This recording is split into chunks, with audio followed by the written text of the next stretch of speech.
afternoon, everyone. Welcome to Dr. Jeetubhai Shah's lecture. Everyone, stay safe, stay healthy wherever you are.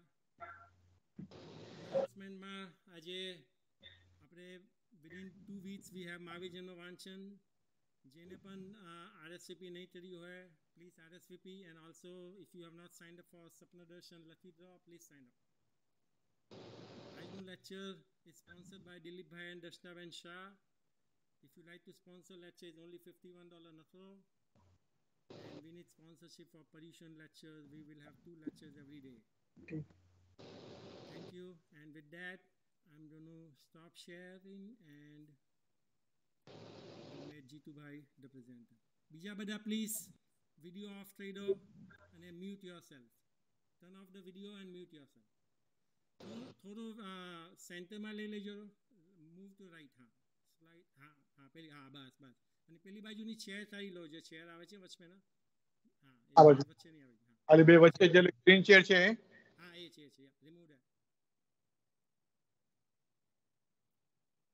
Yeah, otherwise we are good. We can start. Thank you Jeetubhai. Thank you.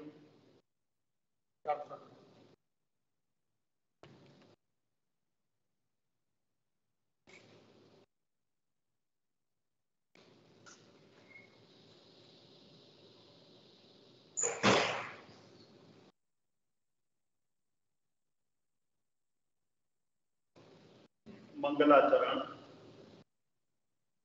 नमो अरिहंताणं नमो सिद्धाणं नमो आयर्याणं नमो वज्रायाणं नमो लोए सव्वसाहुणं एसो पंचनमोकारो सव्वपावपणासनो मंगलाणं च सव्वेसिं परमं हवै मंगलम्. नमो दुर्वार रागादि वैरिवार निवारिणे अर्हते योगिनाथाय श्री महावीराय सायिने. पन्नगे च सुरेन्द्रे च कौशिके पाद संस्पृशि निर्विशेष मनस्काय श्रीवीर स्वामिने नमः. कृतापराधेऽपि जने कृपामन्थरतारयो ईषद्बाष्पार्दयोर्भद्रं श्रीविरचिननेत्रयो. अज्ञानतिमिरान्तानां ज्ञानाञ्जनशलाकया नेत्रमुन्मीलितं येन तस्मै श्रीगुरवे नमः. ओकारबिन्दुसंयुक्तं नित्यं ध्यायन्ति योगिनः कामदं मोक्षदं चैव ओंकाराय नमो नमः.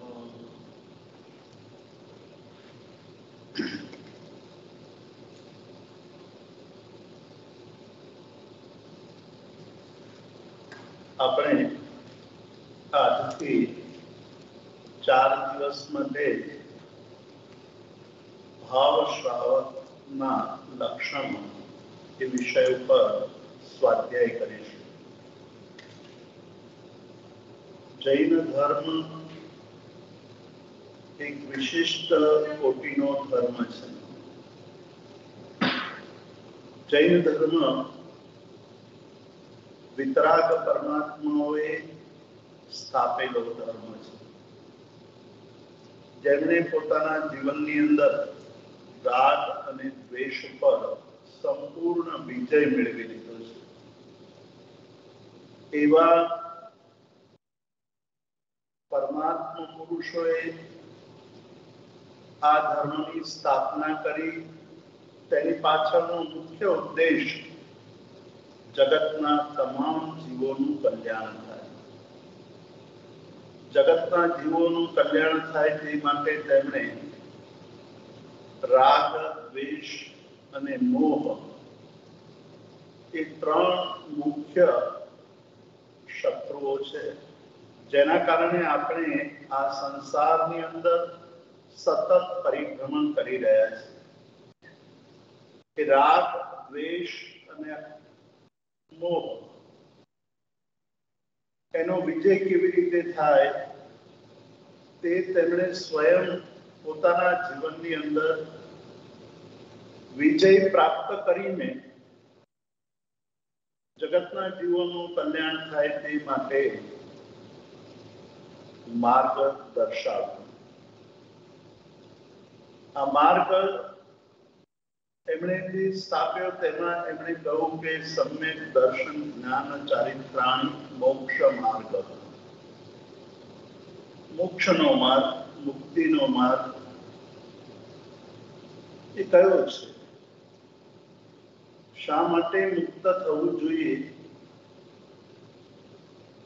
અને મુક્તિમાં શું આનંદ છે, મુક્તિ એ શું છે, એ જ્યારે સમજાય ત્યારે આપણને આ બધા જ પ્રશ્નનો જવાબ પ્રાપ્ત થાય છે.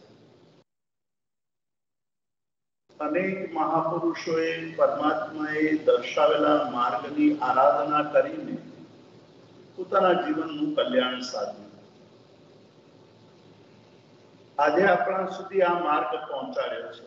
આચાર્ય ભગવંતોએ, સાધુ ભગવંતોએ પરમાત્માએ દર્શાવેલા માર્ગનું અનુસરણ કર્યું. એમણે સ્થાપેલા માર્ગને આપણા સુધી પહોંચાડવા માટે ગ્રંથના નિર્માણ કર્યા, ગ્રંથો લખ્યા. આપણે સૌ સૌભાગ્યશાળી છીએ, ભાગ્યશાળી છીએ કે આપણને આવો ઉચ્ચ કોટીનો માર્ગ મળ્યો છે. પરમાત્મા આપણને એ જણાવે છે કે સૌથી પહેલા તો આપણે એ જાણવું જોઈએ કે આપણે સ્વતંત્ર નથી. આપણે બંધનોથી બંધાયેલા છીએ. આપણા જીવનની અંદર બેડીઓ બંધાયેલી છે, બેડીઓમાં ફસાયેલા છીએ. પણ એ બેડીઓ જે બહારથી દેખાય તેવી બેડીઓ નથી. કર્મની બેડી એ છે, રાગ અને દ્વેષની બેડીઓ છે, મોહની બેડીઓ છે. આ બેડીઓથી બંધાયેલા છીએ આપણે, અને એમાંથી મુક્ત થવાની વાત કરે છે. શ્રમણ ભગવાન મહાવીર જ્યારે ઉપદેશ આપે છે ત્યારે જણાવે છે કે એ જીવ તું મુક્ત થા. મુક્ત થાય એમ કહે છે એટલે કહેવાનો મતલબ એ છે કે ક્યાંક આપણે બંધાયેલા છીએ, ક્યાંક આપણે બંધનમાં પડેલા છીએ. પણ આપણી અંદર પડેલા રાગ અને દ્વેષ અને મોહના કારણે આપણે એ બેડીઓને, એ બંધનોને ઓળખી શકતા નથી. આપણે ભ્રમમાં છીએ કે આપણે મુક્ત છીએ. આપણે ભ્રમણામાં જીવી રહ્યા છીએ કે આપણને કોઈ પ્રકારનું બંધન વળગેલું નથી. પણ સૌથી મોટામાં મોટું બંધન તો કર્મનું બંધન છે. એ કર્મના બંધનોની જ્યાં સુધી આપણને સમજ ન પડે ત્યાં સુધી આપણે એવું માનતા હોઈએ છીએ કે સ્વતંત્ર છીએ, મુક્ત છીએ. પણ એક ક્ષણમાં જ આપણી આ સ્વતંત્રતા છીનવાઈ જતી હોય છે. એક ક્ષણમાં જ આખો સંસાર હતો ન હતો થઈ જાય. આજ સુધી, અત્યાર સુધી, આ ક્ષણ સુધી આપણે એકદમ સ્વસ્થ બેઠા છીએ. હરીએ છીએ, ફરીએ છીએ, વાતો કરીએ છીએ, એકબીજાને હળી મળીને આનંદ પામીએ છીએ. પણ એ ખબર નથી આપણને કે બીજી ક્ષણ કેવી હશે આપણી. આપણને એ ખબર નથી કે આપણે બીજી ક્ષણ કેવા પ્રકારની શરીરને કેવા પ્રકારના રોગો ઘેરી વળશે, શરીર કેવા પ્રકારની તકલીફોમાં આવી જશે એ આપણને ખબર નથી. કર્મ રાજાનો સપાટો ક્યારે આપણા ઉપર બોલી જશે તે પણ આપણને ખબર નથી. એ સમજવા માટે અહીંયા પરમાત્મા જીવોને કહે છે કે તું ટેક જા, તું મુક્ત થા. ત્યારે પહેલો પ્રશ્ન આપણને એમ થાય કે આ મુક્ત થવું છે તો કોનાથી થવું છે? કયા બંધનોથી હું બંધાયેલો છું? એ જ મુખ્ય બાબત આપણને જણાવે છે પરમાત્મા કે સૌથી પહેલો એ વિચાર કરો કે આપણે બંધાયેલા છીએ. એ ભાવ જ્યાં સુધી આપણો અંદર પુષ્ટ ના થાય, આપણે એ ભાવ બરાબર સમજીએ નહીં, ત્યાં સુધી આપણે ગમે તેટલું શ્રવણ કરીએ, ગમે તેટલા આપણે વ્રત તપ જપ કરીએ, બીજી ક્ષણે આપણે ફરી પાછા સંસારના કાર્યોની અંદર વ્યસ્ત થઈ જઈશું, ભૂલાઈ જશે. અહીંયાથી બહાર નીકળીએ એટલે ફરી પાછી સંસારની એ જ પ્રવૃત્તિઓમાં આપણે અટવાઈ જઈશું. આપણા પોતાનો જ્યાં સુધી આપણને ખ્યાલ ના આવે કે સ્વરૂપ શું છે, મારે કેવું જીવન જીવવું જોઈએ, મારા જીવનનો ઉદ્દેશ શું હોઈ શકે, એ જ્યાં સુધી સમજાય નહીં ત્યાં સુધી એનો કોઈ અર્થ નથી. એ સમજાય જ્યારે ત્યારે આખી બાજી, આખું જીવન, આખો માર્ગ બદલાઈ જાય છે. આપણે જ્યારે સમજીએ છીએ કે બંધનમાં બંધાયેલો છું, હું મુક્ત નથી, મને કર્મોની બેડીઓ વળગેલી છે, રાગ અને દ્વેષ મને ઘેરીને બેઠા છે, મોહ એટલે અજ્ઞાન મને ઘેરીને બેઠેલો છે, એમાંથી મુક્ત થવાની વાત કરે છે. પણ આ મુક્ત કેવી રીતે થવાય એ આપણને ખબર નથી. એટલે ફરી પાછા સંસારના એ જ કાર્યોની અંદર, એ જ ઘટમાળની અંદર આપણે પડી જઈએ છીએ. એને સમજવા માટે જ મહાપુરુષોએ આપણને કેટલાક માર્ગ દર્શાવ્યા છે કે એ માર્ગ ઉપર ચાલવાથી આપણી બેડીઓ તૂટી શકે. જૈન ધર્મની અંદર ધર્મ બે પ્રકારનો કયો છે, એક દ્રવ્યાત્મક ધર્મ, એક ભાવાત્મક ધર્મ. દ્રવ્ય ધર્મ એટલે ક્રિયા વગેરે, ભાવાત્મક ધર્મ એટલે આપણા અંદરના ભાવો કેવા છે. આપણે જ્યારે પરમાત્મા પાસે જઈએ છીએ, આપણે જ્યારે સામાયિક કરીએ છીએ, આપણે જ્યારે પ્રતિક્રમણ કરીએ છીએ, ત્યારે આપણે એમ માનીએ છીએ કે હું ધર્મ કરી રહ્યો છું, ધર્મ થઈ રહ્યો છે, ધર્મ નથી થઈ રહ્યો એવું નથી. પણ એ કયા સ્તરનો ધર્મ છે, કયા લેવલનો ધર્મ છે, એના વિશે આપણને બહુ ચિંતન નથી, બહુ પડ્યું નથી. આપણે એના વિશે કદી ગંભીર થયા નથી અને એના કારણે આપણું પરિભ્રમણ પણ ચાલુ ને ચાલુ છે. આપણે જે ધર્મ કરી રહ્યા છે એ ધર્મ કેવા પ્રકારનો ધર્મ છે? માત્ર દ્રવ્યાત્મક ધર્મ છે એટલે બહારથી ધર્મ કરીએ છીએ, કે હૃદયથી અંદર પરિણત થયેલો ધર્મ છે? કેવા પ્રકારનો ધર્મ? એ સમજવા માટે જ આપણે આ સમ્યક દર્શન, જ્ઞાન, ચારિત્ર, સમ્યક દર્શન, સમ્યક જ્ઞાન અને સમ્યક ચારિત્ર, એનો સાચો અર્થ સમજવાની જરૂર છે. એ સમજાય તો આપણો માર્ગ ખુલી જાય, આપણા જીવનની દિશા બદલાઈ જાય. ચોરના આપણી સામે દ્રષ્ટાંત છે, મેઘકુમારનું દ્રષ્ટાંત છે. પરમાત્મા જ્યારે વિચરણ કરી રહ્યા હતા ત્યારે પરમાત્માની વાણી સાંભળીને મેઘકુમાર દેશના પૂર્ણ થયા પછી કહે છે કે મારે સંયમ ગ્રહણ કરવું છે. સંસાર છોડીને આત્મકલ્યાણના માર્ગે મારે વિચરણ કરવો છે. જેણે આજે પહેલી વાર દેશના સાંભળી છે, જેણે અત્યાર સુધી ભોગ સુખ વૈભવ માં જ જીવન વિતાવ્યું છે, એને કોઈ જાતની દુઃખ કે દુઃખનું સ્વરૂપ કેવું છે એ પણ જોયું નથી, તે દુઃખનો પડછાયો પણ એને અનુભવ્યો નથી. એવો આ રાજકુમાર પરમાત્માની વાણી સાંભળીને જાગી ગયો. પરમાત્માની વાણીનો એ પ્રભાવ પણ છે. 34 અતિશયો યુક્ત છે. વાણી જે સાંભળે એને એના જીવનની અંદર સંસર્ગ ઉતરી જાય.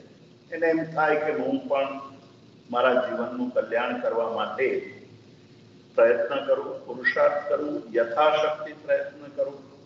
આ મેઘકુમાર પણ પરમાત્માની વાણી સાંભળીને જાગી ગયો છે. દેશના પૂર્ણ થઈ અને કહે છે કે હું સંયમના માર્ગે વિચરણ કરવા માંગુ છું. બહુ જ મહત્વનો નિર્ણય હતો. સાંભળ્યા પછી સાંભળેલી વાતો ઉપરનું આચરણ કરવાનું મન થાય તો સમજવું કે આપણે સાંભળ્યું છે તે બરાબર સાંભળ્યું છે. આપણે સાંભળીએ છીએ પણ સાંભળ્યા પછી એનું આચરણ કરવામાં આપણે અત્યંત ઢીલા થઈ જઈએ છીએ, શિથિલ થઈ જઈએ છીએ. આપણે આચરણ કરવા બાબતે ખૂબ ઢીલા પડીએ છીએ. એનો અર્થ એ છે કે આપણે જે સાંભળ્યું છે તે બરાબર નથી સાંભળ્યું. ડોક્ટર તમને એવું કહે,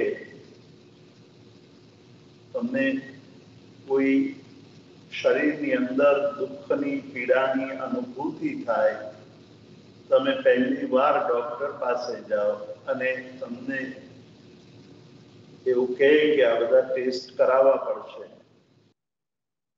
આપણે ટેસ્ટ કરાવીએ, રિપોર્ટ આવે ત્યારે ડોક્ટર એ જોઈને કહે કે ભાઈ ફલાણા પ્રકારની બીમારી છે. આપણે શું કહીએ છીએ, શું નિર્ણય લઈએ છીએ? એ સાંભળ્યા પછી આરામથી ઘરે જઈને સૂઈ જઈએ છીએ? એ સાંભળ્યા પછી આપણે ફરી પાછા સંસારની અંદર મસ્ત બની જઈએ છીએ? એ સાંભળ્યા પછી એવું થાય છે કે આવું તો બોલ્યા કરે, બધાય બોલે? એ સાંભળ્યા પછી આપણને એવું થાય છે કે જે આ બધા ડોક્ટરો છે પોતાની દુકાન ચલાવવા માટે આવું કરે છે, એવો વિચાર આવે છે ખરો?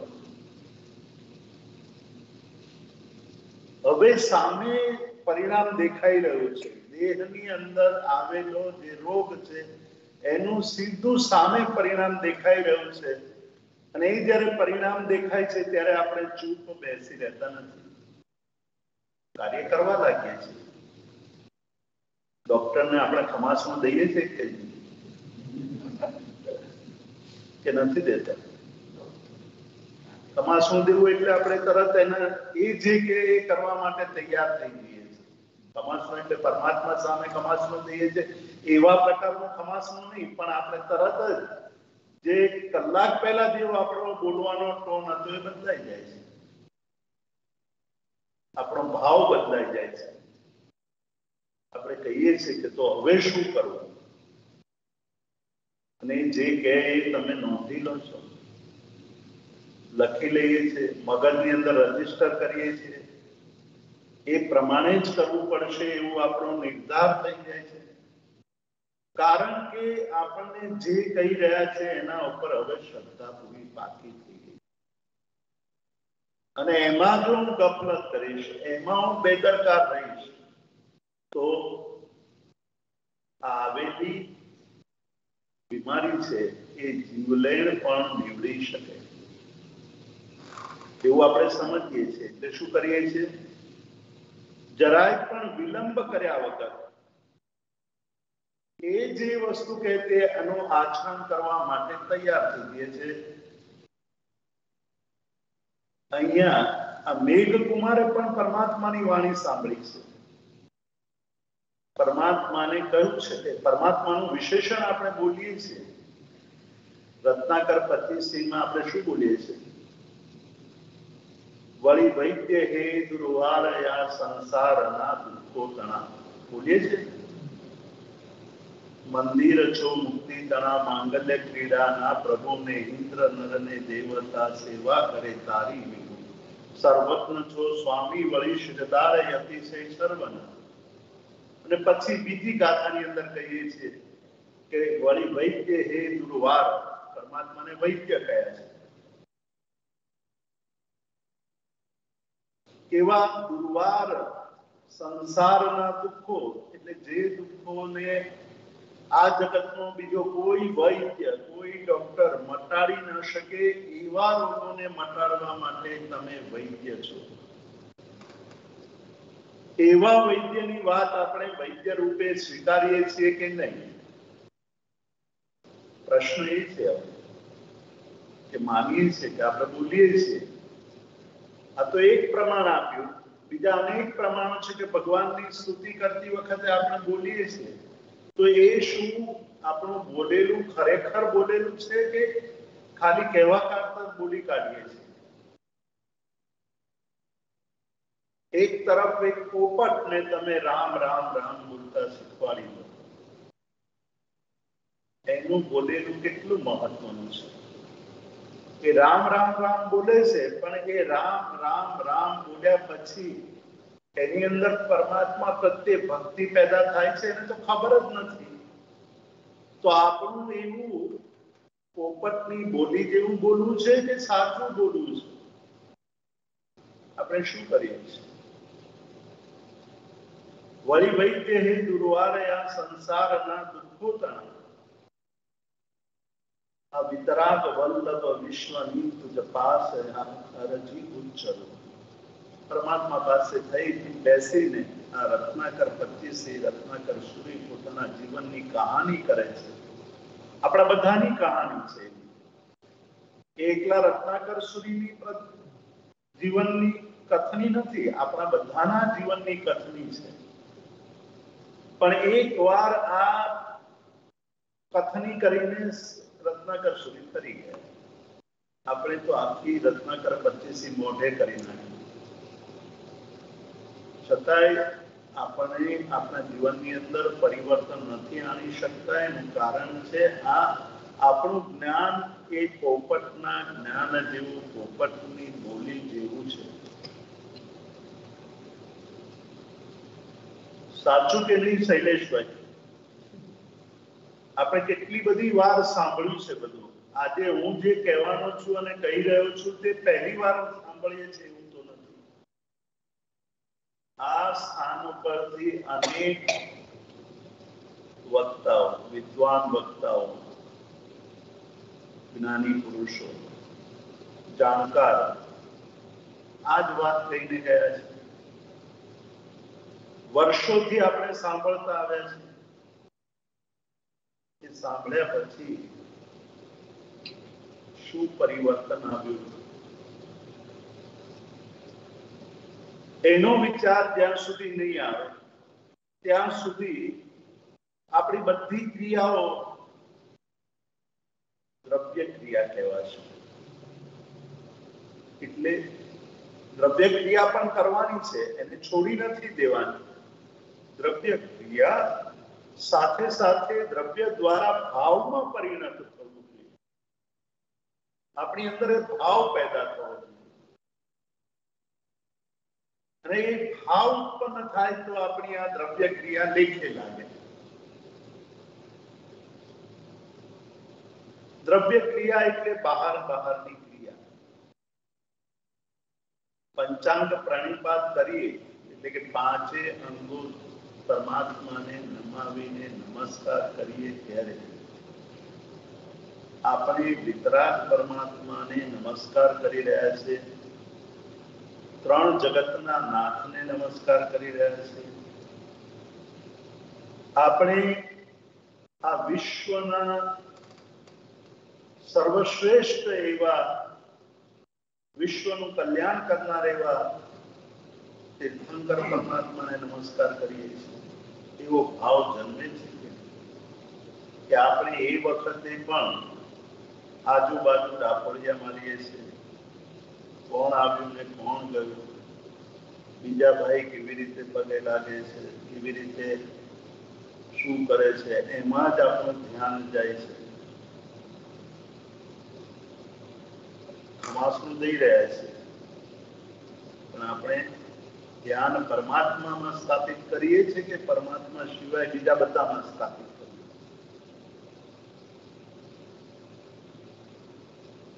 તો જેવી રીતે દુનિયાવી વૈદ્ય એટલે કે ડોક્ટર આપણને કહે કે તમારે આ રીતે કરવું જોઈએ અને એ દિવસથી આપણી જીવનશૈલી, લાઈફસ્ટાઈલ બધું બદલાઈ જાય. આપણા જીવનની અંદર હવે આપણને ખબર છે કે જો હું આ પ્રમાણે વર્તીશ નહીં તો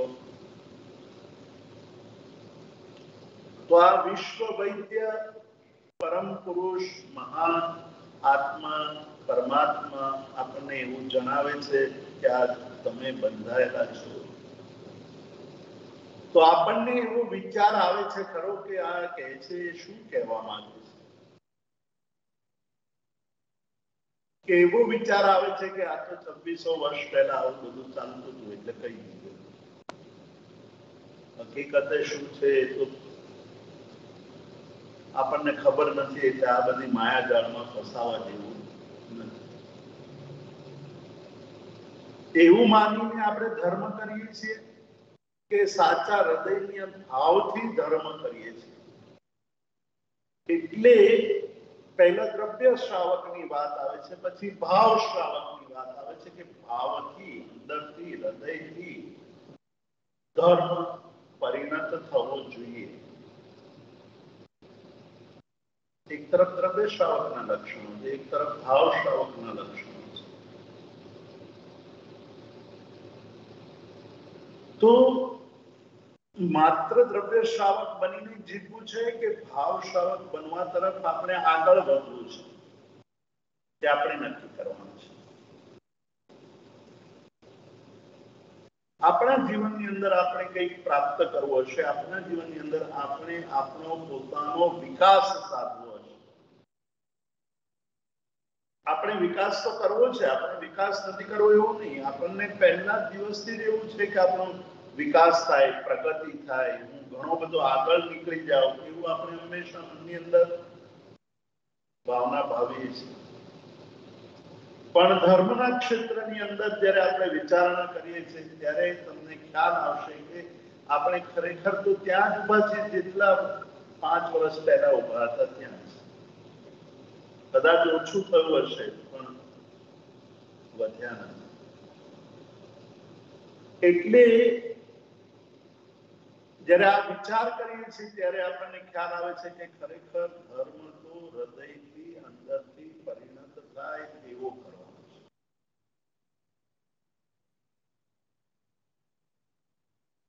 યશો વિજયજી મહારાજ સાહેબ 300 વર્ષ પહેલા થયા. એમના મનની અંદર એક પ્રશ્ન ઉભો થયો કે સાચો જૈન કોને કહેવાય?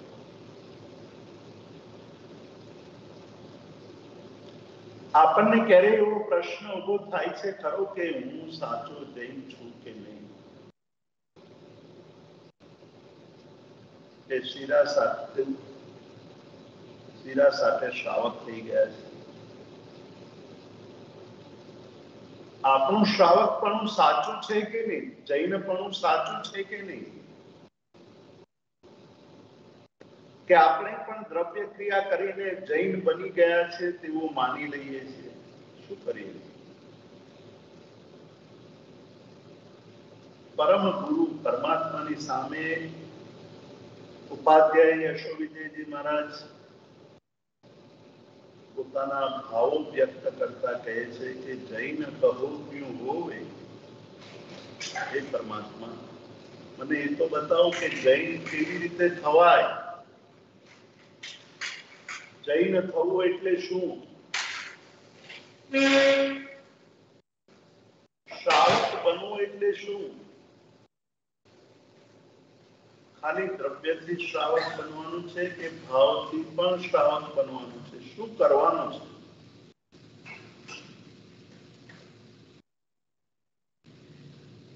જૈન કહો ક્યું હોવે પરમ ગુરુ, જૈન કહો ક્યું હોવે, સાચા જૈન કેવી રીતે બની શકાય એ તો અમને જણાવો હે પરમાત્મા, હે પરમેશ્વર, એ તો અમને કહો કે સાચો જૈન કેવી રીતે બની શકાય. પહેલી વાત કરે છે કે ગુરુ ઉપદેશ વિન, ગુરુના ઉપદેશ વગર, ગુરુએ જે કંઈ કહ્યું છે તે બરાબર મનમાં ઉતાર્યા વગર માત્ર પોતાની બુદ્ધિથી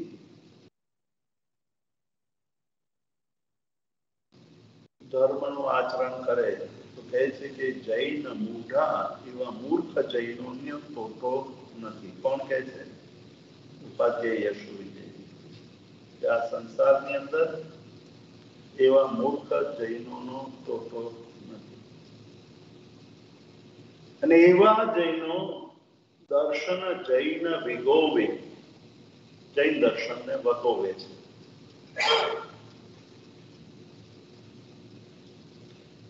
કારણ કે હૃદયથી પરિણત થયો હોય એવા ધર્મનું આચરણ આપણે કરતા નથી. બારનું આચરણ કરીએ છીએ, બારના આપણે ક્રિયાકાંડ કરીને જીવન વિતાવી દઈએ છીએ. એટલે આપણા દ્વારા જૈન ધર્મની પ્રભાવના થવાને બદલે શું થાય છે? અવહેલના થાય છે, આશાસના કરીએ, વિતરાગના શાસનની આશાસના કરીએ છીએ. વિતરાગનું શાસન આપણને પ્રાપ્ત થયું હોય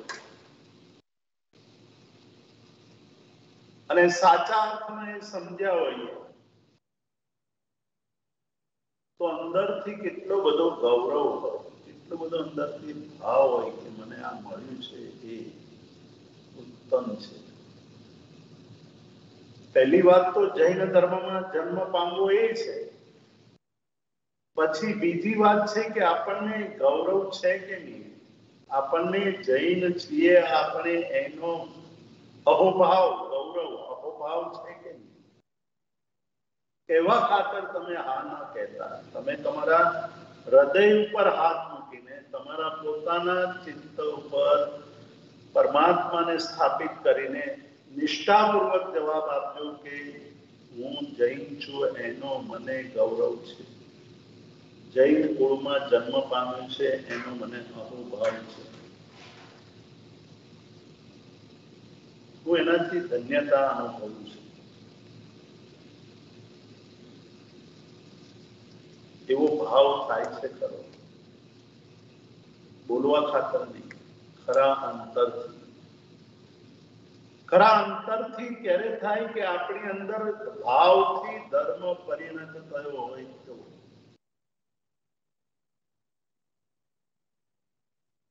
કલિકાલ સર્વજ્ઞ હેમચંદ્રાચાર્ય 900 વર્ષ પહેલા થયા.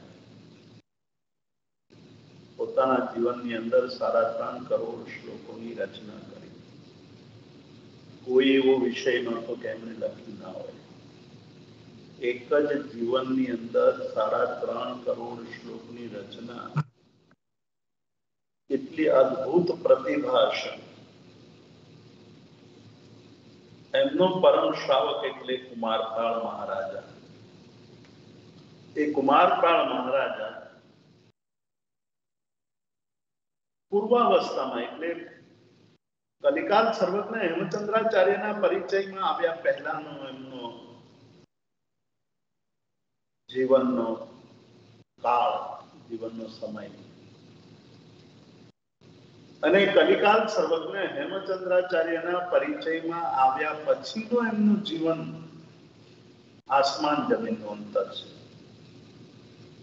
જે વાત મહોપાધ્યાય યશોવિજયજી કહે છે કે ગુરુ ઉપદેશ વીણ જૈનથી મૂઢા, જૈન ગુરુના ઉપદેશ વગર પોતાનું જીવન જીવતા લોકો બધા મૂર્ખ છે અને જૈન ધર્મને ભગોવે છે. આ કુમારપાળ કલિકાલ સર્વજ્ઞ હેમચંદ્રાચાર્યના પરિચયમાં આવ્યા પહેલા હિંસક હતા, ક્રોધી હતા, માંસાહારી હતા. પણ કલિકાલ સર્વજ્ઞ હેમચંદ્રાચાર્યના પરિચયમાં આવ્યા પછી જીવ હિંસા કેવી રીતે થઈ શકે. હું જૈન કુળમાં જન્મ્યો નથી પણ જૈન ધર્મને જાણું છું. નાનામાં નાના જીવની રક્ષા કરવી એ આ ધર્મનો પહેલો અને મહત્વનો ઉપદેશ. એનું આચરણ કરે છે. એના જીવનની ઘણી બધી વાતો છે. એ વાતો કરવા બેસીએ, એના જીવનની ઘટનાઓની વિચારણા કરવા બેસીએ તો દિવસોના દિવસો પસાર થઈ જાય. એક વાર એક મકોડો કરડ્યો છે. આપણને સૌને ખબર છે કે મકોડો જે કરડે ત્યારે એનો જે ડંસ છે એ ડંસ શરીરમાં પ્રવેશે પછી એને બહાર કાઢવો એ બહુ મુશ્કેલની વાત છે. જો તમે એને ખેંચો તો એનું માથું ત્યાંથી છૂટું પડી જાય અને મરી જાય. એટલે બહુ ચીટકું લોકો હોય અને એમ કહીએ છીએ કે આ મકોડા જેવો છે, એનાથી દૂર રહેજો. આપણે જાણીએ છીએ કે આ એક વાર જો પાછળ પડે તો આપણને છોડશે નહીં. એના કરતા દૂર રહેવું સારું. એનું કારણ આ છે કે મકોડો જ્યારે ડંખ દે છે ત્યારે એનો ડંસ છે એ ડંસ શરીરની અંદર ચાલુ ગયો પછી એને બહાર કાઢવો અઘરો છે, બહુ અઘરો છે. આ કુમારપાળ મહારાજાને મકોડો કરડ્યો છે. એક બાજુ અહિંસાનો સંદેશ, અહિંસાનું આચરણ ચાલી રહ્યું છે. બીજી બાજુ એ કે જો હું આ મકોડાને મને કરડ્યો છે, એની પીડા છે, દર્દ થઈ રહ્યું છે, એમાંથી એને હું ખેંચીને બહાર કાઢી નાખવા જઈશ તો મરી જશે. શું કરું? એને એટલો ભાગ કાપી નાખ્યો કે મકોડો મરી ના જાય. એની રક્ષા કરવી એ મારું કર્તવ્ય છે. આ અહિંસાનો જીવતો જાગતો દાખલો છે. આપણે એ સમજવાનો છે કે આવો અહિંસાનો જીવતો જાગતો દાખલો એ ગુરુના ઉપદેશથી થયો. એણે જ્યારે પોતાના જીવનની વાત લખી ત્યારે એને કહ્યું કે હે ભગવાન, મારી સામે કોઈ બે વિકલ્પો મૂકે, બે કન્ડિશન. એક કન્ડિશન એવી છે, એમ કે મને કે આવતા ભાવમાં તમને ચક્રવર્તી બનાવી દઈશ. એકદમ પાક્કું હોય, એની પાસે એવી સત્તા પણ હોય, એવી સત્તાવાન વ્યક્તિ એવું કે આવતા ભાવની અંદર તમને ચક્રવર્તી બનાવી દઈશ. આપણને સૌને બનવું ગમે કે નહીં? ચક્રવર્તી બનવું. ચક્રવર્તી એટલે 6 ખંડના સ્વામી, બધું જ આ જગતના બધા જ સુખોના સ્વામી, બધી જ સંપત્તિના સ્વામી, બધા જ વૈભવના સ્વામી. અને એટલું જ નહીં, આપણે કહીએ કે આંખ પર કે આખી સેના તૈયાર હોય. આજની હાલત તો જુદી છે આપણી. આજે આપણે એ કરવા છીએ જે પણ થતું નથી. આવો એક કુમારપાળ મહારાજા લખે છે કે કોઈ મને આવો વિકલ્પ આપે કે હું ચક્રવર્તી બની જાઉં, આવતા ભાવમાં ચક્રવર્તી બની જાઉં, અને એમ કે તમને એક જ શરત કે જૈન ધર્મ નહીં મળે. આ પહેલો વિકલ્પ આપે. એક બીજો વિકલ્પ આપે કે તમને જૈન ધર્મ મળશે, પણ તમારે ભિખારી બનીને ઘરે ઘરે ભટકીને ભોજન કરવું પડશે, ભીખ માંગવી પડશે. એ પછી હવે કુમારપાળ મહારાજા કહે છે કે આવા બે વિકલ્પો મારી સામે મૂક્યા હોય તો હું બીજા વિકલ્પને પસંદ કરું, પહેલા વિકલ્પને નહીં કરું પસંદ, કે ભલે મારે ભીખ માંગવી પડે પણ વિતરાગનું શાસન જો મને મળતું હોય, વિતરાગ પરમાત્મા મને મળતા હોય તો એનાથી બીજી ઉત્તમ કોઈ વાત નથી. ઘરે ઘરે ભટકીને ભીખ માંગીને જીવવું પડે તો પણ મને તે પસંદ છે. આપણને આવો ગૌરવ છે આપણા ધર્મ માટે, આવી લાગણી થાય છે ખરી.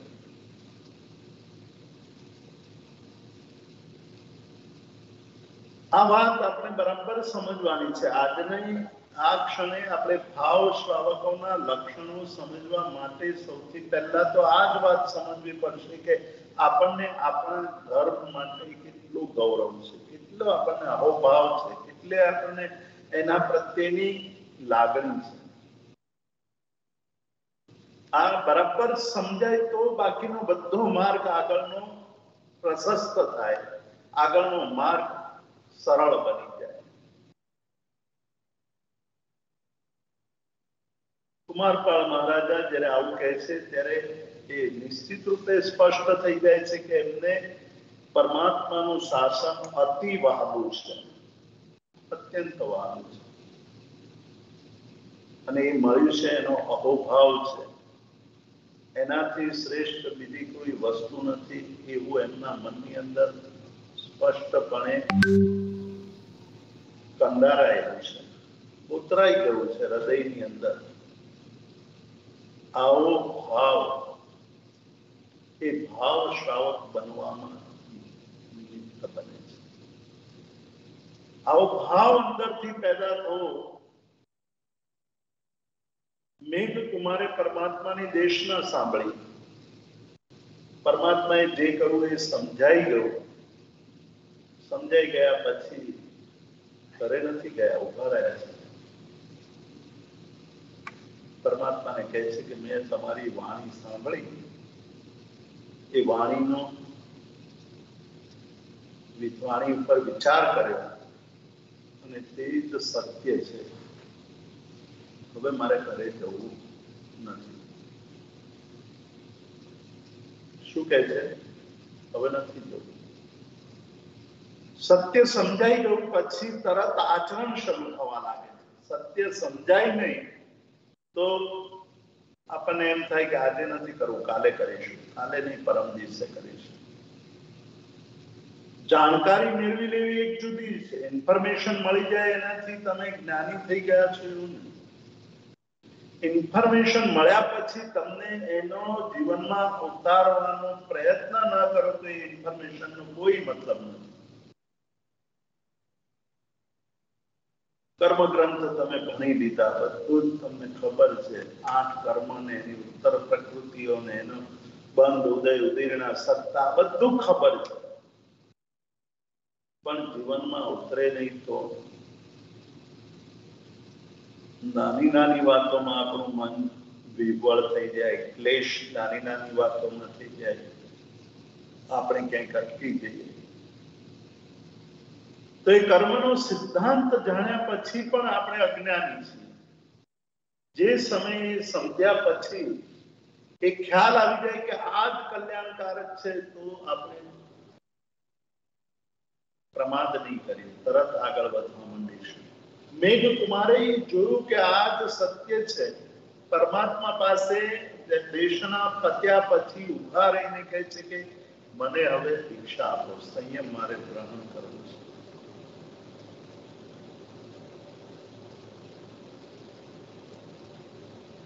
આપણે પ્રવચન સાંભળ્યા પછી અથવા પ્રવચન ચાલતું હોય ત્યારે પણ ઘડિયાળ જોઈએ કે ક્યારે પતે ને બાકી દૂર સુધી જવાનું છે, લાંબે સુધી જવાનું છે, આવતીકાલે ઘણા બધા કામ છે, ડોક્ટર એમ કહે કે તમારા શરીરમાં આ રોગ છે અને આના માટે તમારે હવે આ રીતે જીવવું પડશે, તો તમે એવું કહો છો ઘણા કામ છે, પહેલા કામ કરી લઉં પછી ફરી આવીશ અને પછી તૈયારી કરીશ, કરીએ છીએ આવું? અને બીજી બાજુ આપણે એમ કહીએ છીએ કે પરમાત્મા મહાવૈદ્ય છે, ભવરોગ આપણને જે વળગ્યો છે એ ભવરોગના શમન કરનાર, એ રોગનો નાશ કરનાર કોઈ આ જગતની અંદર હોય તો વિતરાગ પરમાત્મા છે, એવું આપણે બોલીએ છીએ. તો આવું બોલવું એ માત્ર બોલવાનું થયું, એ પેલા પોપટની વાણી જેવું થયું, પોપટ રામ રામ બોલે છે તેવું થયું. આ મેઘ કુમાર એમ કહે છે કે પરમાત્મા મને દીક્ષા આપી દો. પરમાત્મા કહે છે કે જ્યાં સુધી તમારા માતા પિતા જીવંત છે એમની પરમિશન વગર, એમની સંમતિ લીધા વગર અમે દીક્ષા આપતા નથી. તમે એમની સંમતિ લઈ આવો. ભાવ એકદમ આવી જાય અને આવું આપણને કહે કે ભાઈ સંમતિ લઈને આવો, તો તમે તમારી પત્નીની સંમતિ લઈ આવો, છોકરાઓની સંમતિ લઈ આવો, તો આપણે તરત તૈયાર થઈ જઈએ કે હા સંમતિ લેવા જઈએ, ચલો લઈ ઘરે જઈએ પછી પાછા જ ના આવે. કારણ કે હજુ અંદર પેલો મોહ પડેલો છે, હજુ રાગ પડેલો છે, હજુ આસક્તિ પડેલી છે, હજુ આપણી અંદર રસગારો, વૃદ્ધિગારો, શાતાગારો પડેલો છે. આ પડ્યું છે એટલે આપણને થોડો ટાઈમ મળે તો પણ આપણે અટવાઈ જઈએ છીએ. એટલે એ વખતે પરમાત્મા એક વાક્ય બોલે છે કે માં પરિબંધમ પુનઃ, જાઓ તમે તમારા માતા પિતાની સંમતિ લઈ આવો, પણ વિલંબ ન કરતા. શું કહે છે? વિલંબ ન કરતા. જે ભાવ ચડ્યો છે, જે મનની અંદર ઉલ્લાસ પેદા થયો છે, એ ઉલ્લાસ પ્રમાણે જો આપણે આચરણ શરૂ ન કરી દઈએ તો એ ભાવને પડતા વાર નથી લાગતી. આ એક આપણા સૌનો અનુભવ છે. ભાવ આવે છે બહુ મુશ્કેલથી, અને આવેલા ભાવ પ્રમાણે આપણે કાર્ય ન કરીએ તો એ ભાવને પડતા પણ વાર લાગતી. એટલે કહે છે કે માં પરિબંધમ પુનઃ, હવે તમે ઉતાવળ કરો, તમે જાઓ માતા પિતાને સમજાવીને પાછા આવજો. પરમાત્માની વાણી સાંભળી સંસારનું સ્વરૂપ સમજાયું, સ્વરૂપ સમજાયા પછી બધું જ વ્યર્થ છે એવું સમજાયું. તો શું સમજાયું? વ્યર્થ એટલે શું? નકામું એટલે શું? નકામું સમજાયું. બહુ સારું બોલે છે એટલા માટે સમજાવ્યું? ના. અસાર છે એટલે વ્યર્થ છે. અસાર જ્યાં સુધી લાગે નહીં, અસાર એટલે નકામું. જ્યાં સુધી આપણે નકામું છે એવું જાણીએ નહીં ત્યાં સુધી આપણે બ્રહ્મમાં છીએ. અસાર લાગે, જે સમયે અસાર લાગે એ સમયે આપણે એને છોડવા માંડીએ છીએ. છોડવા માટે પ્રયત્ન નથી કરવો પડતો, પ્રયત્ન કર્યા વગર છૂટવા લાગે. જે સમયે તમને એવું લાગે છે કે મારા ઘરની અંદર આ અસાર એટલે કચરો છે, નકામું છે, આ મારા ઘરની અંદર નકામી વસ્તુઓ ભરાતી જાય છે અને આનો ક્યારેય ઉપયોગ આવવાનો નથી, એ દિવસે આપણે શું કરીએ છીએ? ગાર્બેજ કેનની અંદર નાખી દઈએ. પણ જ્યાં સુધી આપણને એવું લાગે છે કે ક્યારેક કામમાં આવશે, ત્યાં સુધી ખાલી કેન પણ ભેગા કરીએ છીએ. યુવાવસ્થામાં હોઈએ, નવું ઘર લીધું હોય, મોટું ઘર હોય, ત્યારે આવી બધી વસ્તુ આપણે એમ કહીએ કે સંગ્રહેલો સાપ પણ કામમાં આવે. શું વિચારીએ છીએ? સંગ્રહેલો સાપ પણ કામમાં આવે એમ કરીને આપણે ભેગું કરતા જઈએ. પછી જયારે પગ થાકવા માંડે, બેક પેઇન થવા માંડે, કાનેથી ઓછું સંભળાય, હું અને શુંમાં જિંદગી શરૂ થઈ જાય, કોઈ પણ કહે તો આપણે કહીએ હા, અને કોઈ પણ કહે પણ શું કહ્યું, હું અને શુંમાં જ આપણે જીવતા મળીએ ત્યારે આપણને થાય કે આ બધું ભેગું કરી પણ નકામું લાગે છે. એટલે શું કરીએ છીએ આપણે,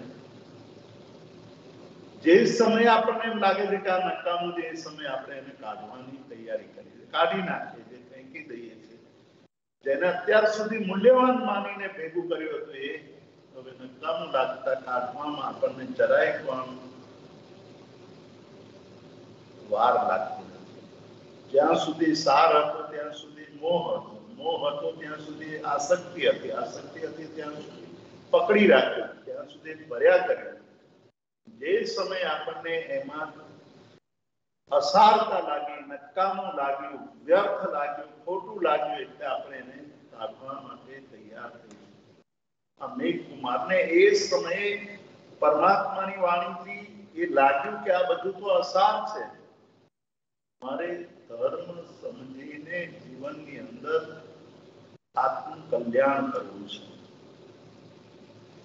જે સાધવા યોગ્ય છે તે સાધવા માટે મારે પ્રયત્ન કરવાનો છે. આપણે સૌ બહુ જ સૌભાગ્યશાળી છીએ, ભાગ્યશાળી છીએ કે આપણને આવો એક ધર્મ મળ્યો અને એ ધર્મની અંદર જાત જાતના નિમિત્તો આપ્યા છે. થોડાક દિવસો પછી પર્યુષણ પર્વ આવશે. પર્યુષણ પર્વની અંદર આપણે આત્મ સાધના કરીશું. પર્યુષણ પર્વની અંદર આપણે તપ, જપ, વ્રત, ઉપવાસ આદિ કરીને આપણી પોતાની જાતને ઓળખવાની કોશિશ કરીશું. એટલે પર્વાધિ રાજ કયો, પર્વ એટલે ઉત્સવ, એનો અધિરાજ એટલે સર્વશ્રેષ્ઠ રાજા, પર્વોનો રાજા. બાકીના બધા પર્વોની અંદર એટલે કે સંસારના બીજા પર્વો, ઉત્સવો, મહોત્સવો, એમાં રાગ અને દ્વેષ બંધાય, એ પુષ્ટ થાય, એ વધતા જાય. આ પર્વ કેવું છે, જેમાં આપણા રાગ દ્વેષ ઓછા થાય, ઘટતા જાય. સાચા અર્થમાં એનું આચરણ કરીએ તો પરમાત્માએ કહ્યું કે વિલંબ ન કરતા જાઓ. તમે જઈ અને મા બાપને કહે છે, એકનો એક પુત્ર છે, વૈભવમાં ઉછરેલો છે, દુઃખ ક્યારેય જોયું નથી,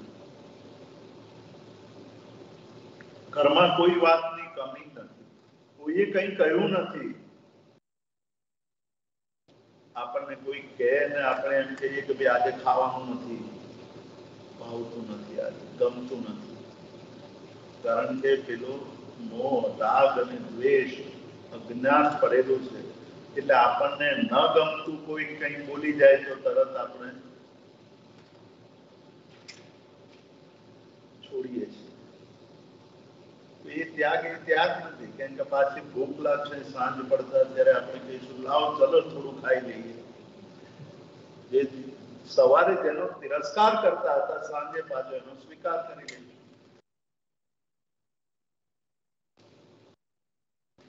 ધર્મ આપણને એ સમજાવે છે કે સાચો માર્ગ કયો છે, ભાવપૂર્વકનું આચરણ કેવી રીતે કરી શકાય. એનું પહેલું પગથિયું છે ધર્મ પ્રત્યેનો આપણો અહોભાવ, અંદર ગૌરવ કે મને વિતરાગ પરમાત્માનું શાસન મળ્યું છે. આવા વિતરાગ પરમાત્માએ જગતના જીવોનું કલ્યાણ થાય તે માટે આ માર્ગ બતાવ્યો છે. તો મેઘકુમારને જે વચન ગયા કે મા પરિબંધન પુનઃ, હું પણ એ મારા મનની અંદર બરાબર કોતરી લઉં કે હવે મારે વિલંબ કરવો નહીં. ખબર નથી કાલે શું થવાનું છે, ખબર નથી કે થોડી ક્ષણો પછી શું બનવાનું. આટલું બધું અનિયત હોય, આટલી બધી અનિશ્ચિતતા હોય, તો કરવા યોગ્ય કાર્ય, સાધવા યોગ્ય કાર્ય તો અત્યારે જ સાધી લેવું જોઈએ. નાના નાના ઉંમરમાં નાના એવા બાળકો સંસાર ત્યાગી દેતા હશે ત્યારે કયા ભાવથી ત્યાગતા હશે, કયો ભાવ એની અંદર હશે. અને બહુ મોટી ઉંમરના ત્યાગતા હશે ત્યારે શું ભાવ હશે. મોટી ઉંમરમાં જે સંસારનો ત્યાગ કરીને સંયમ ગ્રહણ કરે છે અને એ સ્પષ્ટ થઈ ગયું છે, ભુક્ત ભોગી છે, એમણે બધું ભોગવ્યું છે અને એ બધા જ ભોગની અંદર એમને અસારતા લાગવા માંડી છે. આપણે હજુ પણ ત્યાં ને ત્યાં બેઠા છે, આ સાંભળીએ છીએ તો પણ આપણને એ જ ગમે છે, એ જ કરવું ગમે છે, એ જ વસ્તુઓ વારંવાર રિપીટ કર્યા કરે છે. થોડા પણ આગળ નથી વધતા, થોડું પણ ધર્મના માર્ગે આગળ વધવાનો પ્રયત્ન નથી કરતા. એનો અર્થ એ છે કે ભાવપૂર્વક આપણું શ્રવણ થયું, ભાવથી શ્રવણ થયું તો આપણને આ વસ્તુ સમજાય. ધર્મ એ આપણા જીવનની અંદર ક્રાંતિ સર્જી શકે તેમ છે. જો આપણને ક્રાંતિ કરવી ગમતી હોય તો. ક્રાંતિ કરવી ન ગમતી હોય તો કશું નહીં થાય. ક્રાંતિ એટલે પરિવર્તન. આપણને જો પરિવર્તન કરવાનો ભાવ ન હોય તો ધર્મ કશું નહીં કરી શકે. આપણે કંઈ પણ કરવા માટે તૈયાર થવું પડશે, આપણે એનું આચરણ કરવા માટે તૈયારી દર્શાવવી પડશે, તો આપણે કંઈક આગળ વધી શકીશું. મેઘ કુમાર ઘરે આવે છે, મા બાપને કહે છે કે આજે હું શ્રમણ ભગવાન મહાવીરની દેશના સાંભળવા ગયો હતો. માતા પિતા શું કહે છે?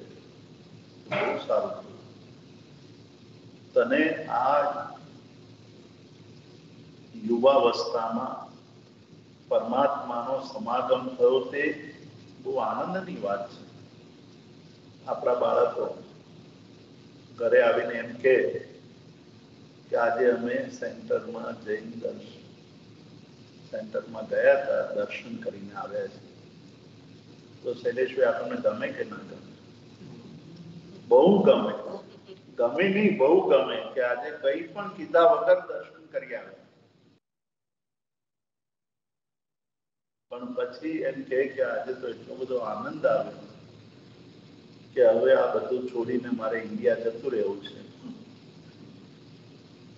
અને મારે પણ સાધુ બની જવું છે. ભગવાને જે માર્ગ વર્ણન દર્શાવે એ માર્ગ ઉપર ચાલવું છે. તો શું થાય લતાબેન? આપણે તરત કહીએ કે બેટા હજુ તો જુવાન છે, તે હમણે લગ્ન કર્યા છે, આ નાનું છોકરું છે,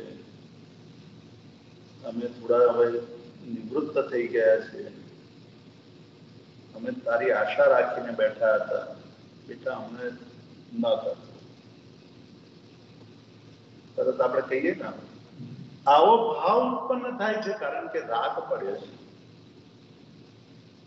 આમ એક તરફ આપણે રોજ એવી ફરિયાદ કર્યા કરીએ છીએ કે યંગ જનરેશન નિરાશર જતી નથી, યંગ જનરેશનને ધર્મનું પડી નથી, યંગ જનરેશન કશું આચરણ કરતી નથી. અને બીજી બાબત કે જ્યારે આવું કોઈ યંગ છોકરો, આપણો પોતાનો દીકરો કે દીકરી એમ કે હવે તો હું જઉં છું, આવજો, તમારે આવું હોય તો મને મથેણ વંદાની કરવા આવજો. નીતિનભાઈ શું થાય? શું કરો? આ મેઘ કુમારના મા બાપે પણ એ બીજી ક્ષણે એમ કહ્યું કે બેટા શું કરી આવ્યો? તો કે દેશના સાંભળી અને ગમી ગઈ, બહુ ગમી, કે બહુ સારું કહેવાય. પિતાજી હજુ આગળ સાંભળો, ગમી એટલું જ નહીં, હવે તો આચરણ કરવાનું મન થયું છે ને. ભગવાનને હું કહીને આવ્યો હતો, કહેવા ગયો કે હવે મારે તમારા માર્ગે જ ચાલવું છે, હું તો અહીંયાથી પાછા જવાની ઈચ્છા રાખતો નથી.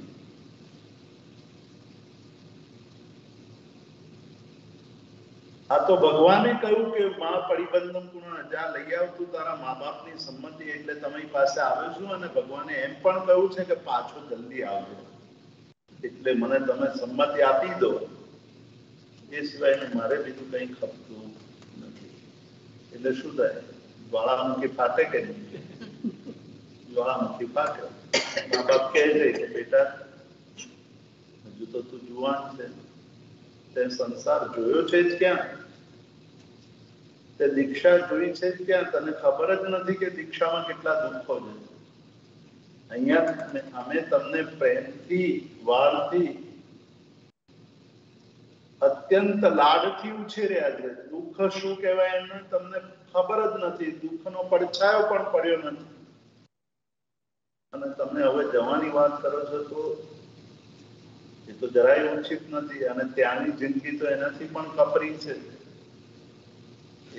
એ સંયમ જીવન પાળવું કઈ સામાન્ય બાબત નથી. લોઢાના ચણા ચાળવા કરતા પણ વધુ કઠિન કાર્ય છે. આવું બધું કે છે બધા જ જે મા બાપો કે એવું એના મા બાપે કહ્યું.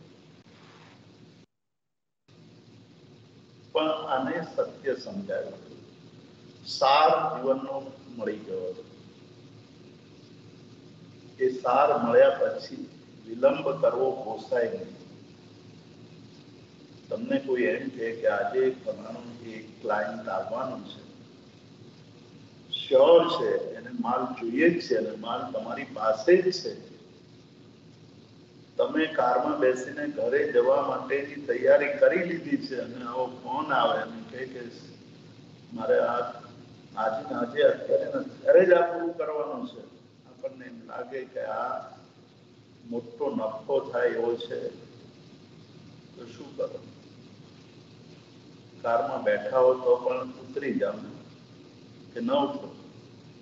ઉતરી જઈએ, દુકાન બંધ કરી હોય ખોલી નાખીએ, પેલાની રાહ જોવા માટે લાલ જાજમ પાથરી દઈએ, એ આવે એટલે આપણે એને પૂછીએ કે શું લેશો ને શું કરશો ને. આટલી બધી આપણી અંદર ધન પ્રત્યેની, આપણી સાંસારિક વિધિઓ પ્રત્યેની આસક્તિ છે. એટલે રાગ હોવાને કારણે ધર્મ સાંભળ્યા પછી ધર્મનું આચરણ અટકી જાય છે. એક તરફ આપણે ડોક્ટરનો દ્રષ્ટાંત લીધું, એક તરફ આપણી જીવનની પરિસ્થિતિઓમાં આપણે કેવી રીતે વર્તીએ છીએ એનું.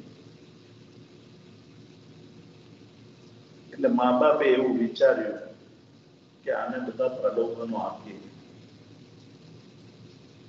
એટલે એ પાછો અટકી જશે. અટકવાને માટે પ્રલોભનો આપે, અટકાવવા માટે એની દુઃખની વાતો કરી, ડરી જાય એટલા માટે, અને એની ભાવના બદલાઈ જાય એ માટે. આખું લાંબુ કન્વર્સેશન ચાલે છે, બહુ લાંબુ સંવાદ ચાલે છે. બહુ અદભુત સંવાદ છે. એના વિસ્તારમાં આપણે જઈએ તો પણ ઘણા લાંબા સમય સુધી એ વાત આપણે ચલાવવી પડે.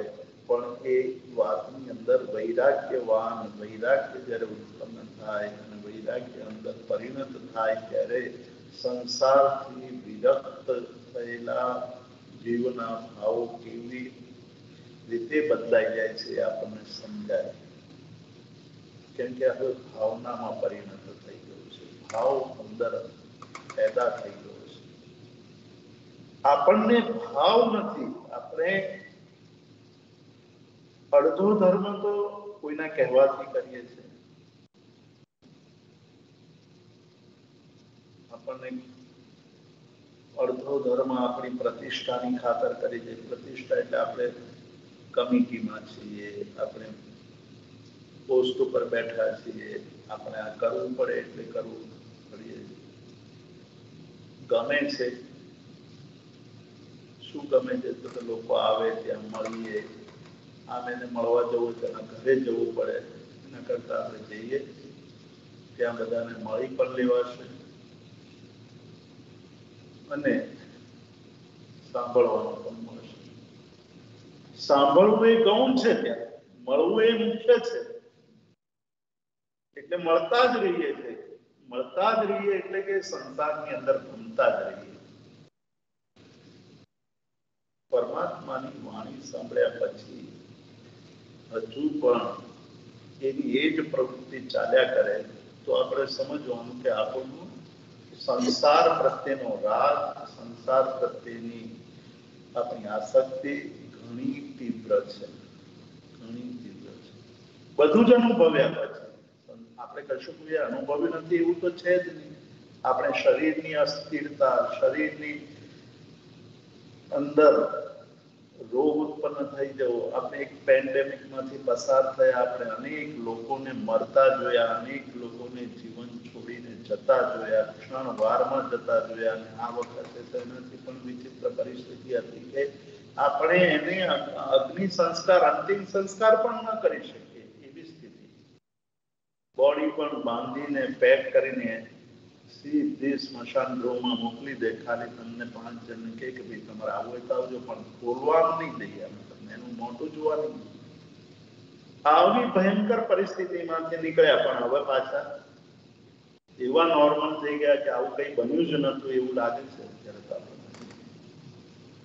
આવું કેમ? તો કે સંસાર પ્રત્યેનો આપણો તીવ્ર રાગ છે, તીવ્ર આસક્તિ, અત્યંત રાગ છે, અત્યંત ગમે છે, બધું ગમે એટલે છૂટતું નથી, છોડવું ગમતું નથી. છૂટે તો આપણને બીજા બધા જે આપણા આજુબાજુ વાળા છે, સગા વાલા સ્વજનો, એ પાછો એવો મોહ પેદા કરી દે કે આપણને એમ થાય કે આજે નહીં, હવે થોડી વાર ત્યારે, થોડી વાર થાય પછી કરીશ. એ આવે જ નહીં થોડી વાર ક્યારે. ભાવનામાં ધર્મ પરિણત થવો અત્યંત જરૂરી છે.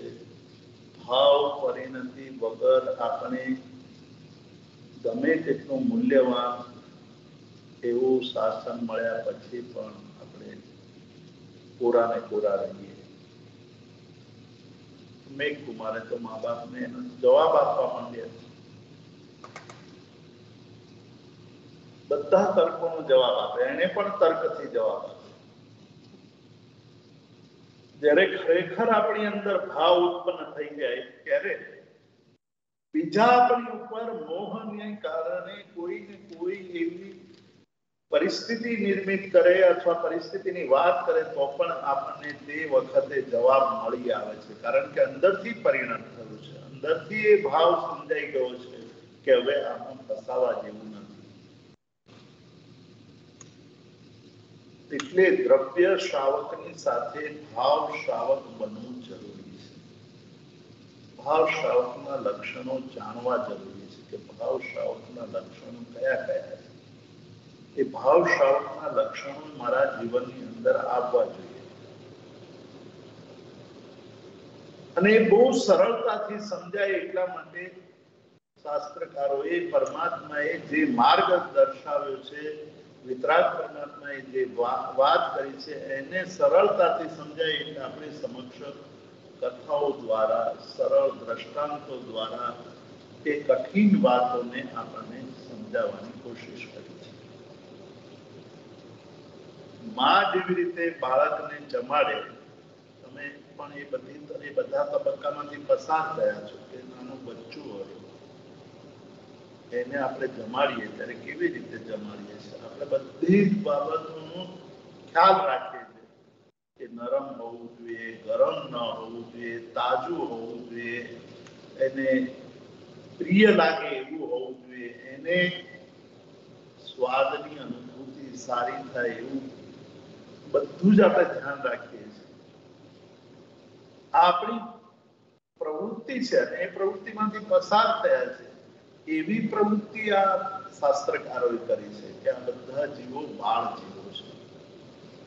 એને ક્યારે સમજાય? કેવી રીતે સમજાય? તો કે નાની નાની કથાઓ, નાના નાના દ્રષ્ટાંતો, કઠિન વાતોને સરળ કરી દઈએ. જેમ માં બાળકને શીરો બનાવીને જમાડે તો બાળકને પેટ પણ ભરાય, એની રુચિ પણ વધે, એને શક્તિ પણ મળે અને એનો વિકાસ પણ થાય.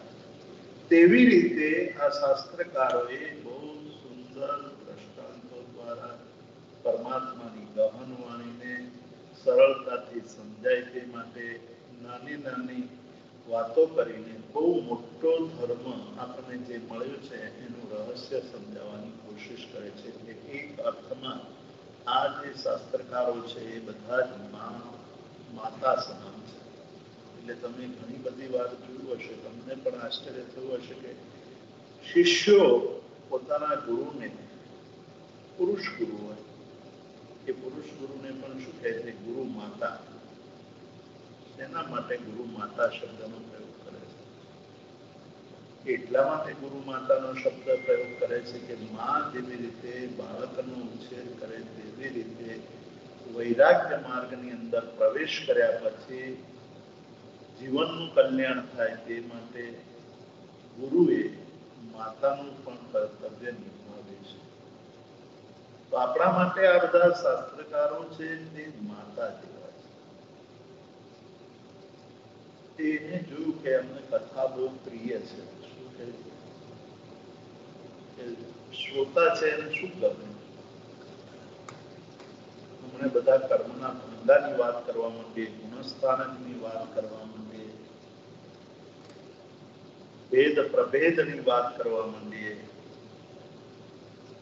તો નીતિનભાઈ ઊંઘ આવે ને અને બહુ કથા કરે તો તમે શું કહો કે આ વખતમાં તો જે સ્પીકર આવે છે બહુ સારા હતા, બહુ સારા હતા, બહુ સરસ રીતે સમજાવ્યું. તો વાતોમાં વાર્તા જ કરી હોય પણ આપણે કહીએ છીએ શું બહુ સરસ હતા. કારણ આપણી પ્રકૃતિનું છે. પ્રકૃતિને શું પ્રિય છે કે આપણી પ્રકૃતિને આપણા પોતાના સ્વભાવને જનસામાન્યને શું ગમે? વાર્તાઓ, કથાઓ. જેવી રીતે માતા શીરો કરીને ખવડાવે અને શીરો ખવડાવો એ એનું લક્ષ્ય નથી. એનું લક્ષ્ય શું છે? એનું પોષણ થાય, એ જલ્દી જલ્દી એને શક્તિ મળે, એની સમજ કેળવાય, એની બુદ્ધિ વધે, એ એનું લક્ષ્ય છે. પણ એ લક્ષ્ય પાર પાડવા માટે શું કરે છે? સારું મીઠું મધુરું ભોજન કરાવડાવે છે. શાસ્ત્રકારો પણ જાણે છે કે આ બધાને આ ગમે છે. આપણને આપણા જીવનમાં આવી બધી કથાઓ, વાતો, કથા એટલે માત્ર કથા નહીં, વાતો, એવી વાતો ગમતી હોય છે. સૌથી પહેલી વાત છે કે આપણને રાજકથા એટલે પોલિટિક્સની વાત બહુ ગમે. 4 કથાની વાત આપણે સૌ જાણીએ છીએ. એમાંની એક કથા મોટા ભાગના લોકોને ગમતી હોય એવી કથા પોલિટિક્સની, રાજા મહારાજાઓની અથવા મિનિસ્ટરોની વાતો કે ભાઈ પુરાણા બાઇડને આવું કર્યું હતું, ભાઈ કશું કર્યું ના હોય ને તોય આપણને કહે કે હે બાઇડને શું કર્યું, શું કર્યું, આવું બધું આપણને ગમે છે. આ સહજ વૃત્તિ છે. આપણે ભક્ત કથા, બીજી ભોજનની કથા ગમે છે. કે લગ્નબેનના ઘરે ગયા ત્યારે એમને તો સરસ મજાના ઢોસા ખવડાયા એટલે શરૂ થઈ જાય આપણે લગ્નબેન કેવી રીતે બનાવ્યા હતા, કેવી રીતે તમે આ બધું કર્યું સમજાવો. આમ કોને ના કરતા હોય. કથા, જાત જાતની કથા આપણને અંદરથી અતિ પ્રિય છે. આવી વાતો કરવી ગમે છે. સંસારનો ક્રમ છે. દેશ કથા એટલે આપણે પૂછીએ કે ભાઈ તમે અમદાવાદથી આવ્યા છો તો ત્યાં વરસાદ પડે છે કે નહીં, ઠંડી છે કે નહીં, ગરમી છે કે નહીં, શું ચાલે છે? આપણે એવું પૂછતા નથી કે ધર્મ આરાધના કેવી ચાલે છે, કેટલા આગળ વધ્યા, શું નવું થઈ રહ્યું છે. ધર્મની ચર્ચા કરવી ગમે કે ત્યાંની દેશની કથા કરવી ગમે? ઉષાબેન શું ગમે છે?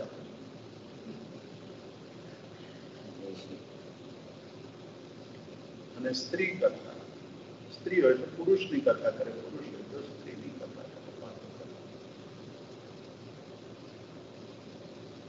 આ 4 કથાઓ એવી છે કે એમાં આખા સંસારના બધા જ જીવોની રુચિનો એમાં સમાવેશ થઈ જાય. કોઈને રાજકથા ગમે, કોઈને દેશ કથા ગમે, કોઈને સ્ત્રી કથા ગમે અને કોઈને ભોજનની કથા ગમે.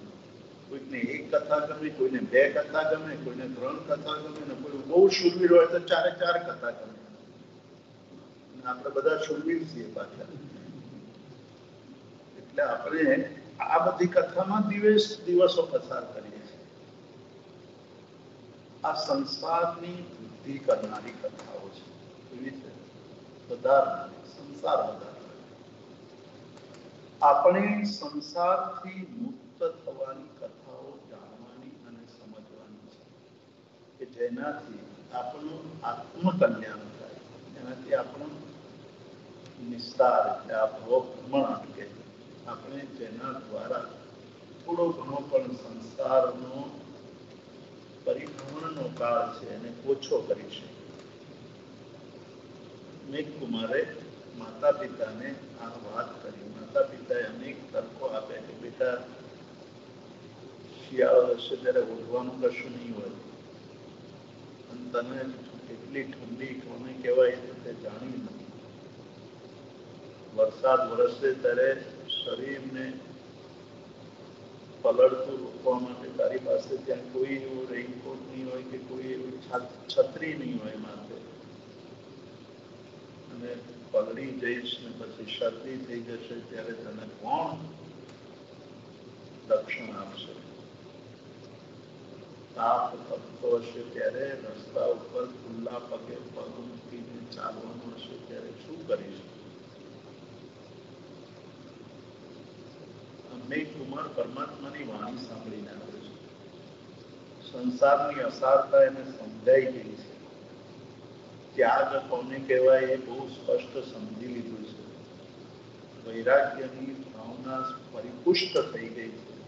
દરેકનો જવાબ એની પાસે એ છે કે હું તિર્યંકના ભવોની અંદર ભટકતો હતો ત્યારે ક્યાં ત્યાં રેનકોટ હતો? પશુ પંખીના ભવોની અંદર ભટકીને આવ્યો છું. ત્યાં ક્યાં મારે કોઈ શિયાળાની અંદર ઓઢવાનું હતું?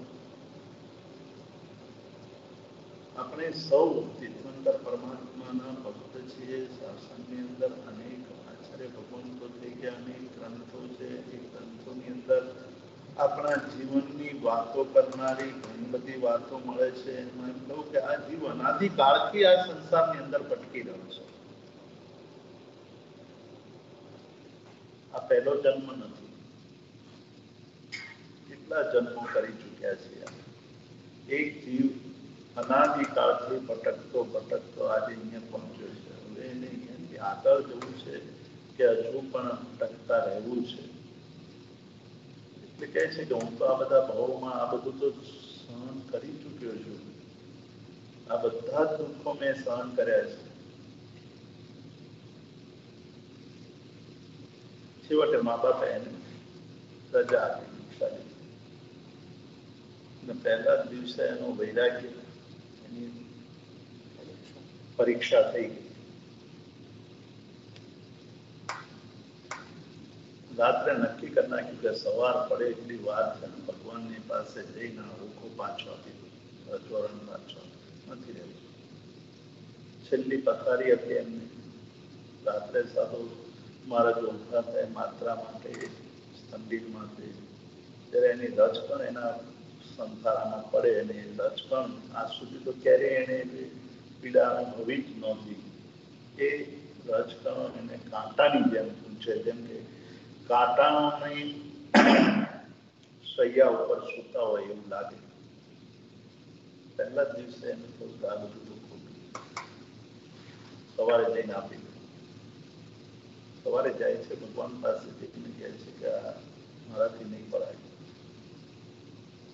એટલે ભગવાન કહે છે કે ભાઈ તારો પૂર્વનો ભાવ જો તું વિચાર કર પછી નિર્ણય કર. પૂર્વનો ભાવ જોયો, ગયા ભાવની અંદર શું થયું હતું એ જોયું અને ખ્યાલ આવી. કર્મનું ગણિત સમજાઈ ગયું અને એકદમ પોતાનો ભાવ બદલાઈ જાય છે. કે આ દુઃખ તો કશું દુઃખ નથી, આ તો નગણ્ય છે. સમજાયું, આચરણમાં આવ્યું. સમજાયું નહોતું ત્યારે શ્રેષ્ઠ એવું જીવન પણ છોડી દેવાનું મન થયું. તે ગઈકાલે માતા પિતાની સામે અનેક દલીલોથી સંયમની શ્રેષ્ઠતા સાબિત કરી હતી. એની એક રાતની અંદર એ સંયમની શ્રેષ્ઠતા વિલીન થઈ ગઈ હતી. પણ જેવું એને પોતે સ્વયં પોતાના પૂર્વ ભાવને જોયો અને વાત બદલાઈ ગઈ. એટલે જ્યાં સુધી આપણને આ સમજાય નહીં ત્યાં સુધી આપણા જીવનની અંદર ધર્મનો સાચો ભાવ, ધર્મની સાચી આચરણ થતી નથી.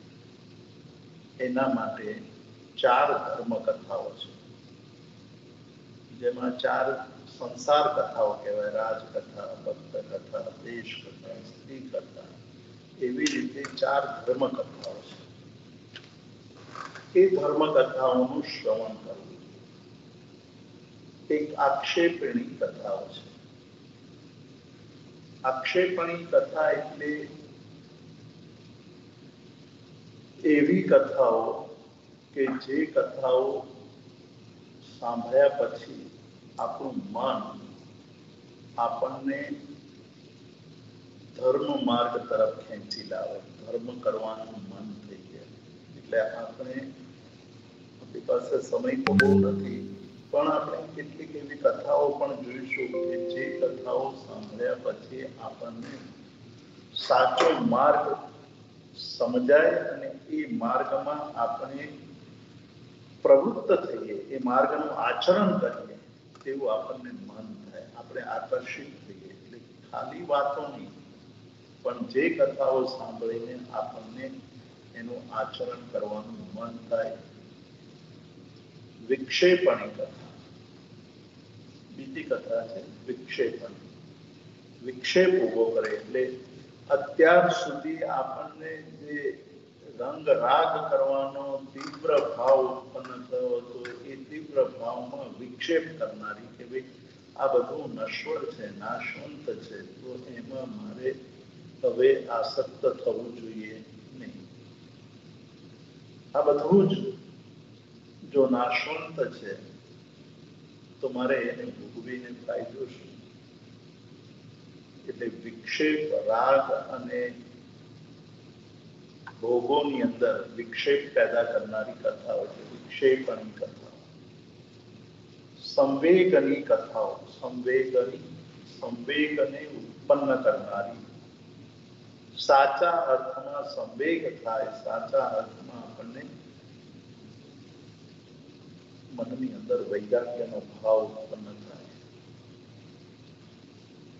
કેટલા દ્રષ્ટાંતો છે આપણી સામે, કેટલી કથાઓ છે કે જેમાં સંસાર પ્રત્યેનો વૈરાગ્ય ભાવ ઉત્પન્ન થાય.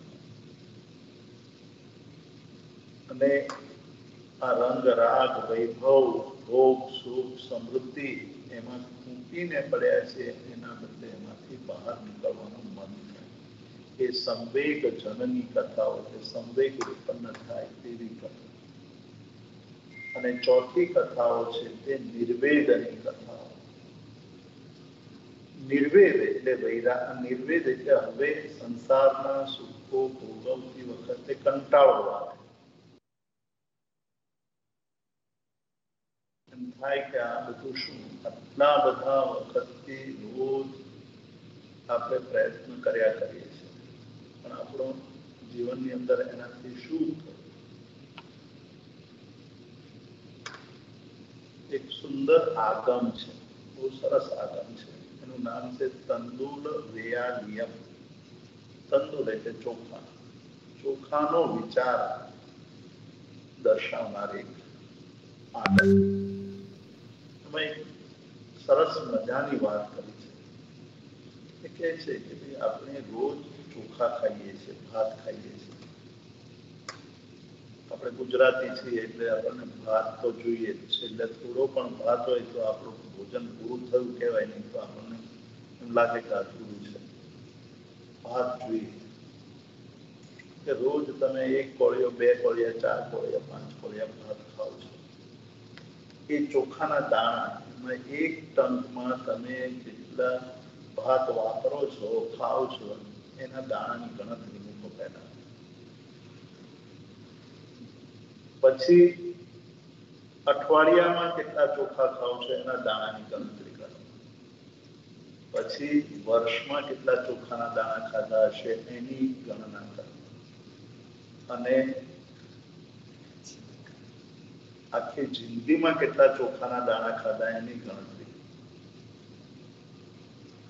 ચર્ચિલ હતા ને, ચર્ચિલ તો ખબર છે તમને,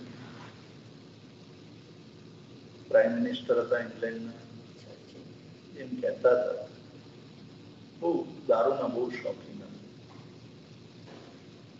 એમ કહેતા કે આ આખું મકાન ભરાઈ જાય ને દારૂથી ભરી દે ને, એટલું દારૂ નહીં પીધો છે પણ હજુ દારૂ છૂટતો નથી. આખું મકાન દારૂથી ભરી દીધે, શરાબથી ભરી દીધી. એટલો દારૂ પીધો છે કે એનાથી વધુ પીધો હશે. આસક્તિ શું છે એ અહીંયા જણાવે છે. એને અહીંયા તંદુરના વિચારથી એટલે ચોખાના વિચારથી જણાવ્યું. આટલા બધા ચોખા આપણે થઈ ગયા છે પણ આપણને હજુ એમ થાય છે કે ચોખા ન ખાતા હોય તો ભોજન અધૂરું છે. શું કહીએ છીએ આપણે? ભોજન અધૂરું કહેવાય. એ તો જોઈએ. એક નાનકડી વાત એ આપણને નિર્વેદ પેદા કરે છે કે મારી આસક્તિ કેટલી બધી છે એક પદાર્થ પ્રત્યેની, કેટલી આસક્તિ. શરીરને જે જોઈએ છે એ તો બહુ અલ્પ જોઈએ છે, બહુ ઓછું જોઈએ છે. પણ રાગને જે જોઈએ છે, આસક્તિને જે જોઈએ છે એ કેટલું જોઈએ છે એનો તો અંત જ નથી, એની કોઈ સીમા નથી. અને એવું સમજે એવી કથાઓ હોય કે જે કથાઓ સાંભળીને આપણી અંદર નિર્વેદ ભોગ સુખો, સુખ સમૃદ્ધિ એના પ્રત્યેનો આપણો ભાવ બદલાય, આપણી જાગૃતિ વધી જાય, સાચા અર્થમાં આપણે એને સમજતા થઈએ, ત્યારે આપણે એનાથી મુક્તિ મેળવીશું.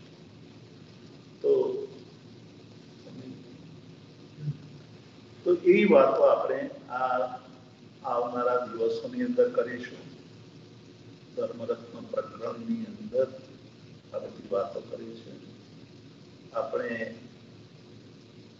ભાવ શ્રાવકને સમજવાની, ભાવ શ્રાવકના લક્ષણો આપણી અંદર આવે તેની ભાવ શ્રાવક કોને કહેવાય અને એ સાચો શ્રાવક છે, એ સાચા શ્રાવક બની શકીએ તે માટેની આપણે વાત આવતીકાલે કરીશું.